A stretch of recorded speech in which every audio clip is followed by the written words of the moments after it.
Majelis Hakim PT UN DKI Jakarta akan membacakan amar putusan gugatan PDIP terkait perkara perbuatan melawan hukum penetapan putra sulung Presiden Joko Widodo, Gibran Rakabuming Raka sebagai cawapres pada 24 Oktober mendatang.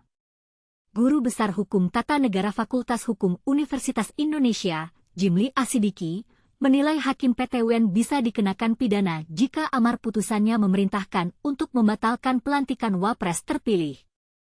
Apakah Hakim PT UN memiliki kewenangan untuk mengubah penetapan yang sudah bersifat konstitusional?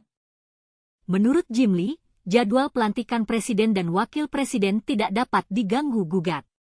Dia menyebut lembaga manapun, termasuk PT UN, tidak berhak mengubah penetapan yang sudah bersifat konstitusional itu. Sebaiknya kita tunggu saja putusannya. Yang jelas, jadwal konstitusional pelantikan Presiden atau Wakil Presiden sudah pasti dan tidak bisa diubah oleh PT UN dan lembaga lain yang tidak punya kewenangan untuk itu, kata Jimli. Jimli menekankan tahapan terkait gugatan Pilpres sudah selesai dan keputusannya bersifat final serta mengikat. Dia menyebut aturan hukum terkait pemilu diantaranya melalui KPU, Bawaslu, DKPP, dan MK. Semua itu sudah diatur dalam UUD sebagai hukum tertinggi. Aturan hukum pemilu sudah lengkap, ada KPU, Bawaslu, DKPP, dan MK. Semua urusan Pilpres sudah selesai, final. Ini tegas diatur dalam UUD sebagai hukum tertinggi, kata Jimli.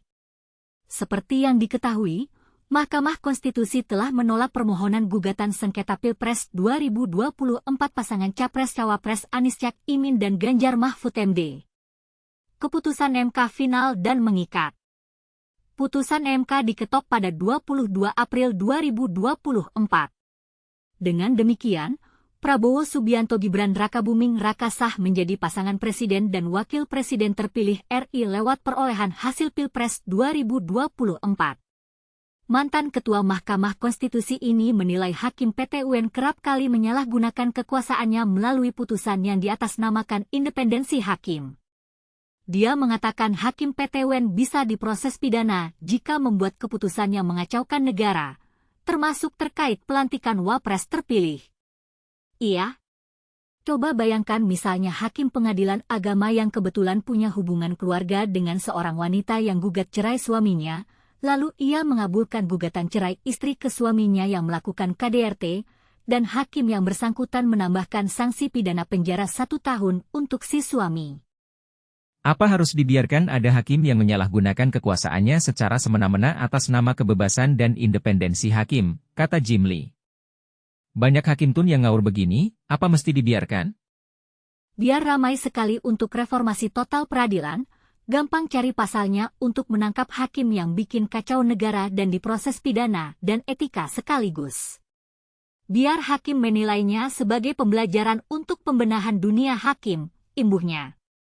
PT UN DKI Jakarta akan membacakan putusan gugatan PDIP terkait hasil penetapan Pilpres 2024 pada 4 Oktober 2024.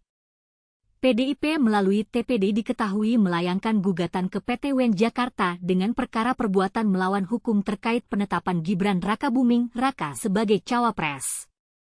Gugatan PDIP itu terdaftar dengan nomor perkara 133-G 2024 PT UN Jakarta dengan pihak penggugat PDIP diwakili oleh Megawati Soekarnoputri.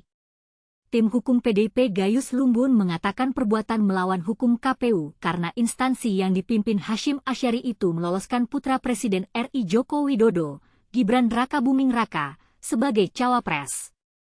Perbuatan melawan hukum tersebut bertentangan dengan asas dan norma-norma yang ada pada aturan tentang pemilihan umum, kata Gayus. Setidaknya, tim PDI memohonkan 4 hal diputuskan pengadilan ketika menggugat KPU ke PT UN. Tim PDI meminta pengadilan memerintahkan tergugat untuk menunda pelaksanaan keputusan KPU nomor 360 tahun 2024 tentang penetapan hasil pemilu presiden dan wakil presiden, anggota DPR, DPRD, DPD, dan seterusnya. Memerintahkan tergugat untuk menunda pelaksanaan keputusan KPU nomor 360 tahun 2024, kata Erna.